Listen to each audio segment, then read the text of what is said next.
In other news, in the final months of the Second World War, hundreds of thousands of Canadian soldiers played a crucial role in liberating the Netherlands from Nazi Germany.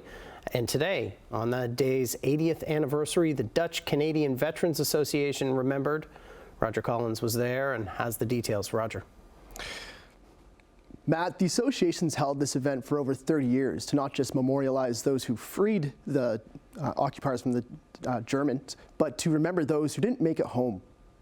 On the 80th anniversary of Liberation Day, the Dutch-Canadian Veterans Association gathered once again for its annual memorial. For more than 30 years, veterans, past and present, have come together to mark the occasion and honor the sacrifices made during the liberation of the Netherlands. This is Francis Hitchins, who died in the liberation of Holland at the age of 23.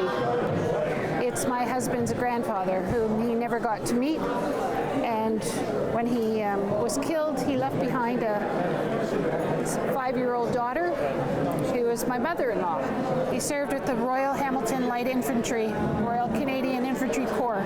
At 100 years old, Douglas Iverson was the only veteran from that day still able to attend, a living link to history. He recalled the moment he learned the Germans had surrendered, a memory still vivid 8 decades later. I took the microphone from the BBC and held it up against, no, the earphone, and held it up against my microphone for all our troops. They were throwing their helmets up in the air, and they don't worry. And the corporal come over, oh, he blasted me. He says, what the heck do you think you're doing? Over 100,000 Canadian troops were sent to liberate the Dutch, 7,600 of which never made it home. To also remember their family member who paid such a high price for our freedom.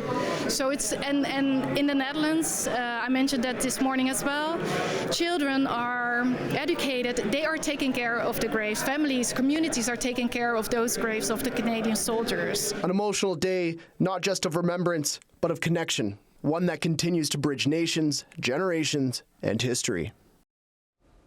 It was a moment of reflection here in Hamilton and just one of many across the country, like the Canadian Tulip Festival, which starts on Friday, and we'll see 20,000 tulips from the Netherlands find their way to Ottawa as another sign of gratitude from the Dutch royal family.